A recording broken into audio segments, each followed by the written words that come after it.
Terceira carta de João. João inicia dizendo: o presbítero ao amado Gaio. Novamente, João se apresenta como o presbítero, ou seja, o ancião. Por quê? Porque ele já está bem idoso e está bem maduro, e ele realmente é um dos sobreviventes. Todos os demais apóstolos já haviam morrido quando esta carta e a segunda carta foram escrita. Então ele se coloca como o idoso, né? O ancião, o presbítero. E ele escreve essa carta ao amado Gaio, a quem em verdade eu amo. Este Gaio, alguns dizem que é um filho espiritual dele, que era um escriba, ele chegou a ser alguém realmente de grande importância no ministério de João, e a este João direciona essa carta. Ele diz: amado, desejo que te vá bem em todas as coisas e que tenhas saúde, assim como bem vai a sua alma. Então ele, por ser um filho espiritual de João, né, logo, né, era alguém realmente abençoado, né? E João declara que, assim como ele vai bem em sua alma, ele deseja que também tenha saúde no físico, né? Então ele era uma pessoa saudável interiormente, uma pessoa saudável, né? No coração, na alma, até porque para ser um filho espiritual de João, né? um homem que só pregava, né? Aquilo que era o amor, né? Enfatizava tanto o amor, a verdade, a justiça, realmente, né, é alguém com a alma muito saudável, com a alma realmente extremamente lavada, limpa, e esse Gaio era um destes. E ele diz: muito me alegrei quando os irmãos vieram e testificaram da tua verdade, como tu andas na verdade. É interessante, né? João falando. Ele sempre prioriza, né? Ele faz questão, é o que ele vê como grande valor, né? A verdade. E chegou até João essa notícia, né? De que Gaio, né? Era alguém que testificava da verdade, né? E, além disso, ele era alguém que andava na verdade. Então, as pessoas testificaram da verdade de Gaio, né? Então, quando chegava notícia a João e falava: olha, Gaio realmente prega a verdade. Gaio realmente é um servo do Senhor, né? É um homem que teme a Deus, né? Que ama realmente. Olha, teu filho espiritual. E Gaio continuava realmente andando na verdade. Não tenho maior prazer do que este, o de ouvir que os meus filhos andam na verdade. E isso era o prazer realmente, a glória, né? A honra que gerava no coração do apóstolo João, né? Era saber que aqueles que ele gerou, eles permaneciam na palavra, eles permaneciam em Cristo. Jesus é o caminho, a verdade e a vida. E como eu mencionei, né, na segunda carta, né, que a palavra verdade é uma das palavras favoritas de João, depois de amor, lógico, né? Ele fazia questão de introduzir isso mesmo na alma de cada filho espiritual seu, amor e verdade. Então, no Evangelho segundo João, ele empregou mais do que 20 vezes. Imagina só, lá no Evangelho de João. Na primeira carta, João empregou 9 vezes. Na segunda carta, 5 vezes. E agora, em terceira João, nós veremos também 5 vezes João usando a palavra verdade, né? Então sempre ele é bem enfático. Amar a verdade, andar na verdade, cooperar na verdade, dar testemunho à verdade. Então realmente João enfatizava, né, o amor e a verdade no coração dos seus filhos espirituais. E ele continua dizendo: amado, procedes fielmente em tudo que fazes, para com os irmãos e para com os estranhos.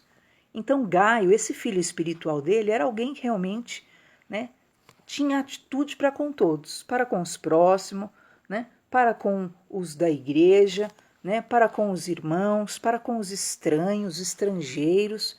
Ele era alguém que realmente manifestava amor, né, e apregoava realmente o caminho do Senhor a todos, que em presença da igreja testificaram do teu amor, aos quais se conduzires como é digno para com Deus, bem farás.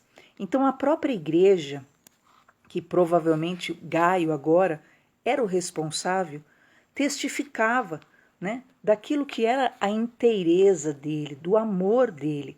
Então que ele tratava todos igualmente, né? Ele não era alguém que tratava com diferença, né, como Tiago denunciou, lembra? Né? Que quando entrava alguém com aparência era tratado de uma forma, alguém sem aparência ou miserável era tratado de outra forma, alguém que entrasse com um anel de ouro, né, com aparência de riqueza era tratado bem e o que era miserável era tratado mal. Gaio não, né? Ele foi nascido, gerado ali em amor e ele era alguém que tratava todos igualmente. Os irmãos, os estranhos, né? Era todo mundo tratado com amor e a igreja testificava desse amor dele e ele estava sendo incentivado por João. Olha, se você continuar conduzindo assim, né, de forma digna, né, bem você está fazendo. Porque pelo seu nome saíram nada tomando dos gentios. Então, nada era comentado de malignidade contra Gaio, por ninguém, nem por parte dos judeus, nem por parte dos gentios, mas realmente estes também testificavam do amor, né, do carinho, do bem cuidado desse pastorado de Gaio.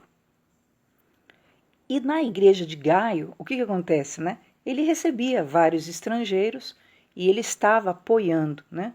Esses que vinham eram enviados em nome realmente do Senhor, né? Eles saíram da terra deles, né? Pelo nome do Senhor e eles não tomavam nada das pessoas, não tinham como se subsistir, como realmente se manterem.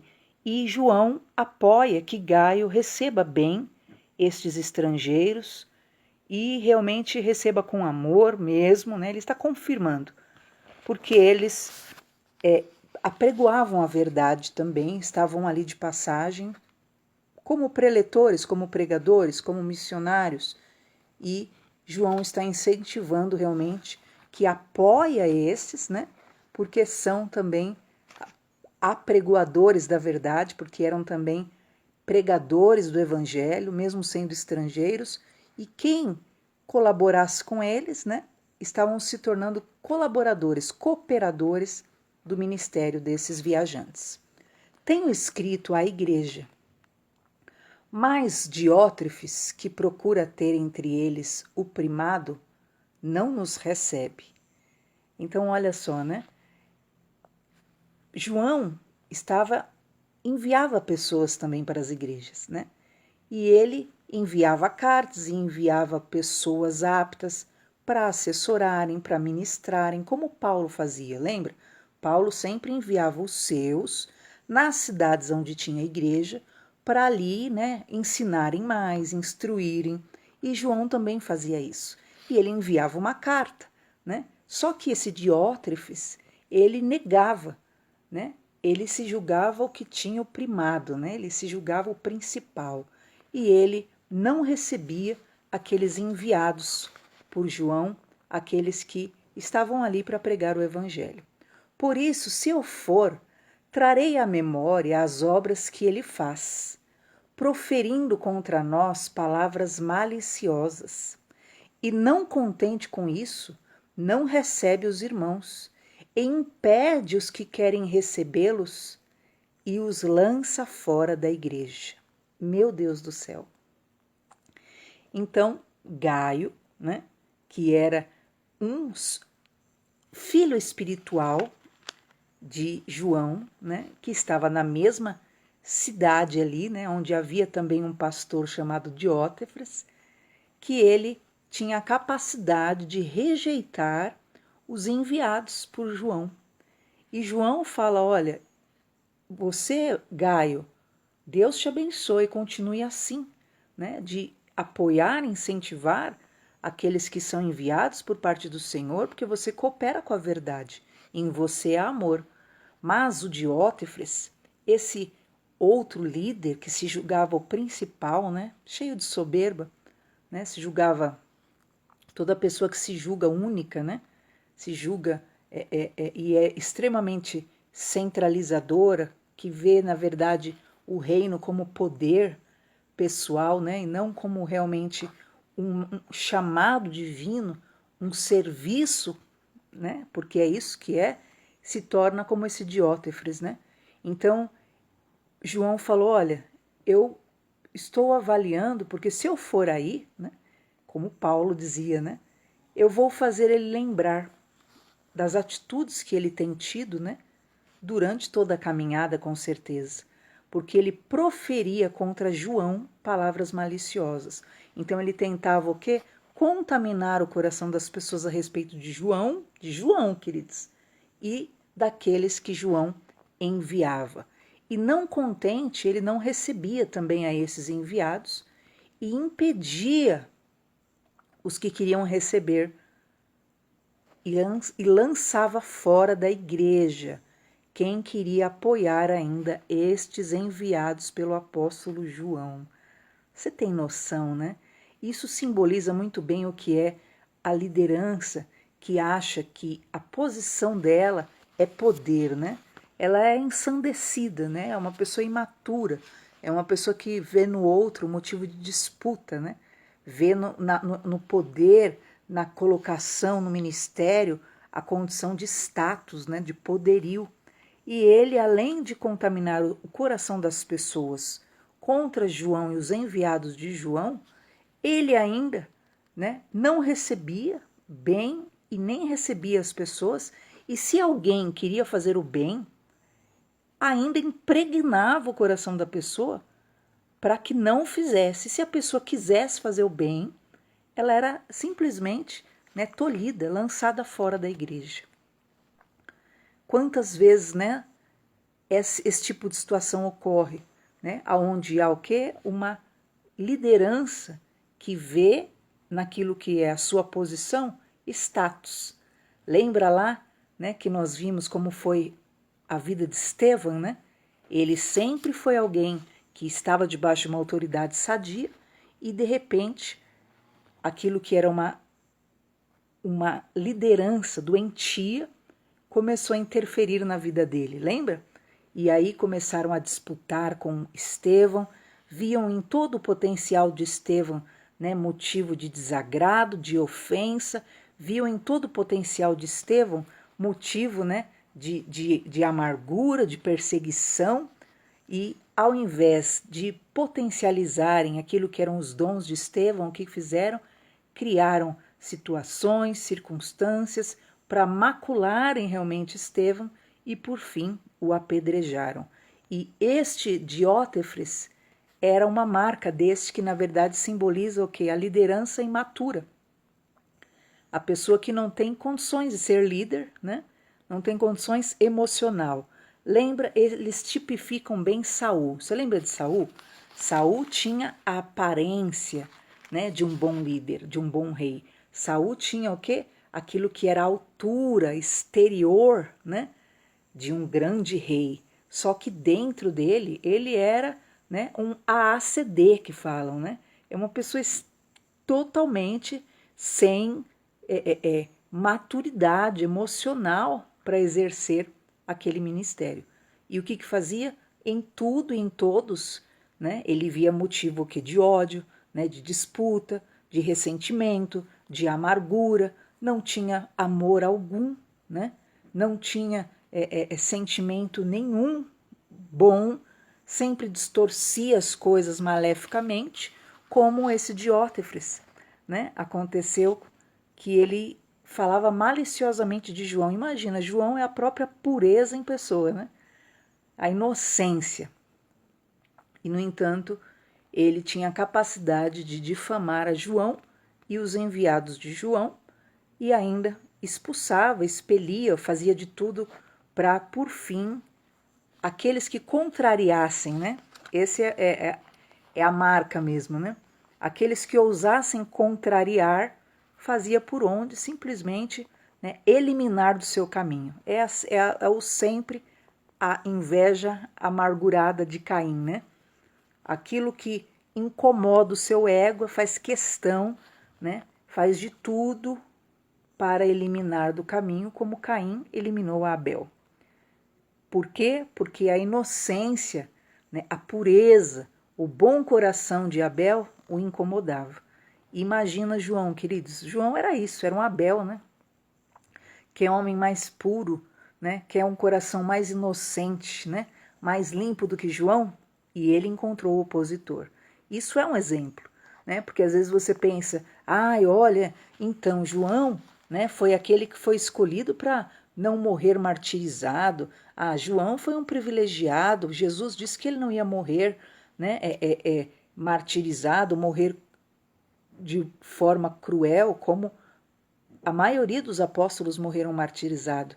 Porém, não é por isso que João, né, tinha o caminho todo aberto para ele, né, que ele não passou por dificuldade, que ele não passou por difamação, que ele não passou, né, por resistência, porque aqueles que têm o coração mau, né, lembra que nós vimos lá que o próprio João falou, né, que Deus é luz, nele não há trevas nenhuma. Então, se você está na luz, automaticamente aqueles que estão nas trevas, o que vai acontecer? Se a luz entra num quarto escuro, né, a pessoa fecha os olhos. A luz incomoda. Então, quem está nas trevas, chegando ali aquele que é luz, né? João era, né, um luzeiro de Jesus Cristo, né? Alguém cheio de amor, os filhos espirituais dele, todos cheios de amor. Ele enviava pessoas desse naipe, né? Pessoas cheias de amor e verdade.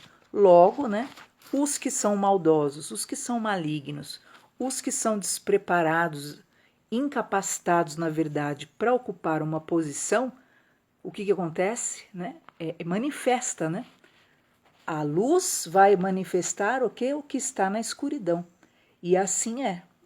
Esse Diótrefes nem aceitava as pessoas. Amados, não sigais o mal, mas o bem.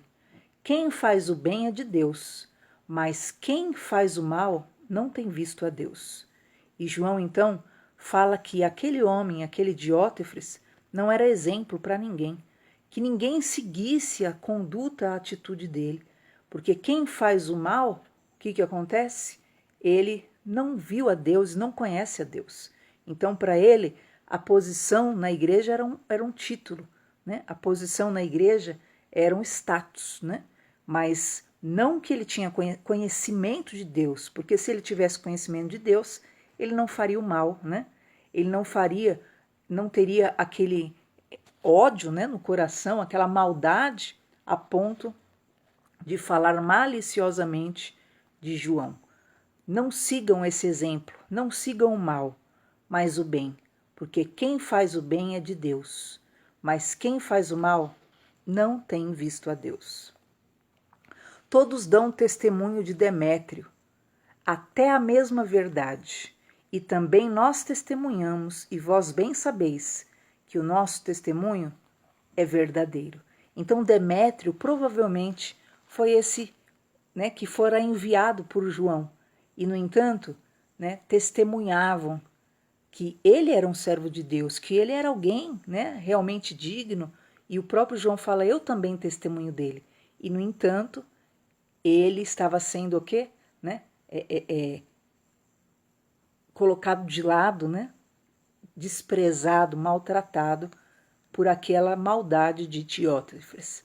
Nós vimos anteriormente algo que é importante nós lembrarmos, que João disse, 3 testificam no céu, o Pai, a Palavra e o Espírito, né? Então 3 lá no céu, né, testificam das coisas, né? Confirmam as coisas, que é o Pai, né? a palavra, que é Jesus, o Verbo de Deus, e o Espírito. Nós sabemos que a Trindade, os três testificam no céu. Só que João falou que três testificam na terra, né? Que é o Espírito, a água e o sangue.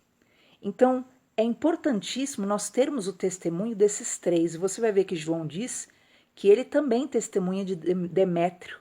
Mas acima do testemunho de João, é importante você entender que nós temos que buscar ter esses três testemunhos aqui na Terra, que são importantíssimos para nós.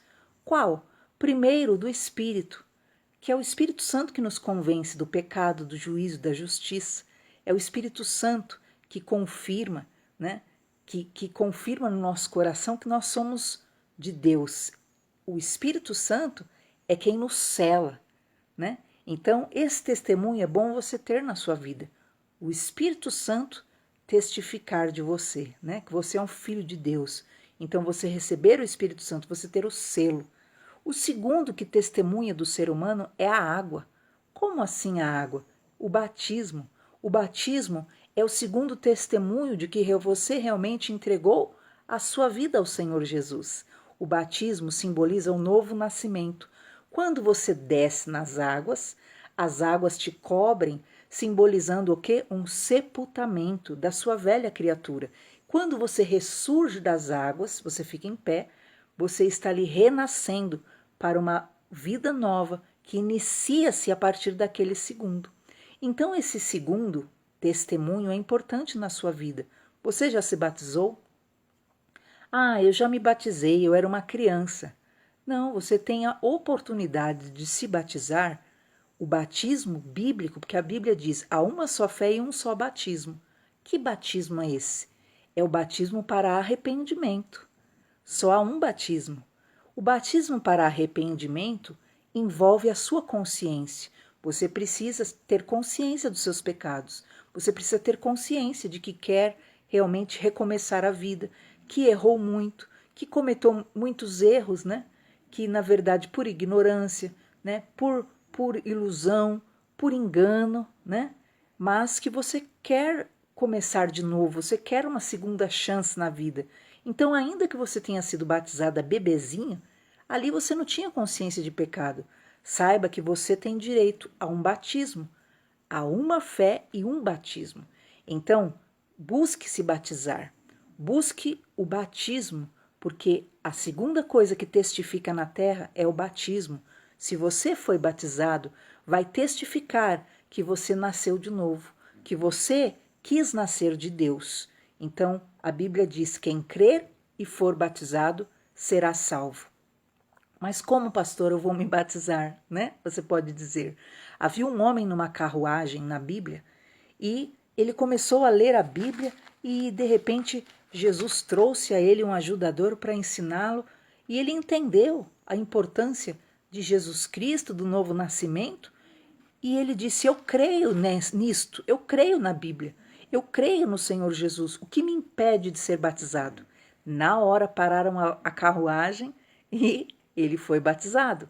Então nada impede o seu batismo se você tiver fé, né? Você busque uma igreja e se batize em nome do Senhor Jesus, né? Se você tem um cristão, um líder cristão próximo de você, né? Tem uma piscina na sua casa, né? Tem um mar que é possível ir até ele, né? Tem uma caixa d'água, eu já batizei gente em caixa d'água, né? E se batize, porque a segunda coisa que testifica diante dos homens a teu respeito é o batismo.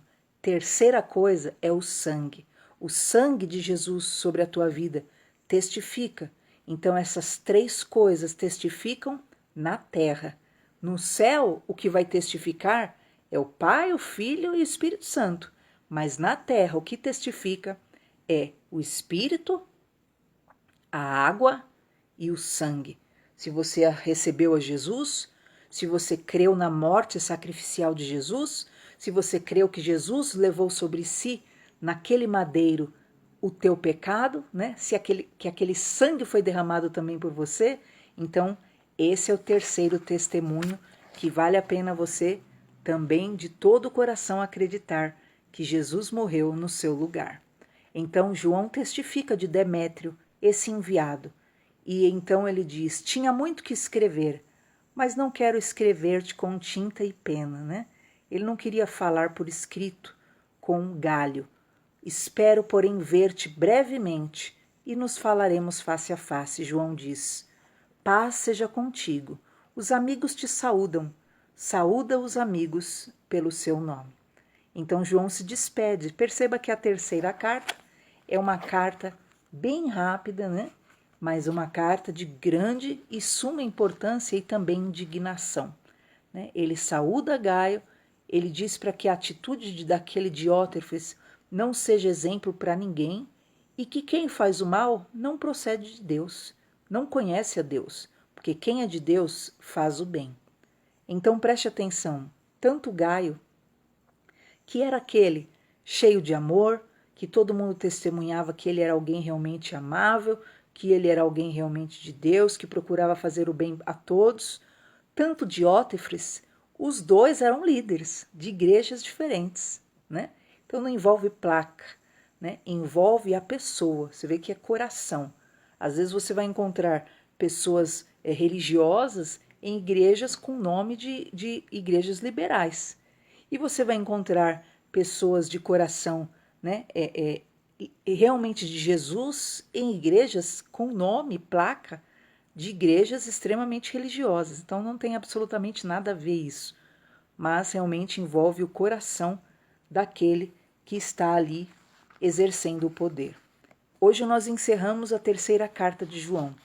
Nós veremos amanhã Judas e então nós entraremos no livro de Apocalipse, que será um grande ensino para todos nós. Deus abençoe, espero você amanhã na paz.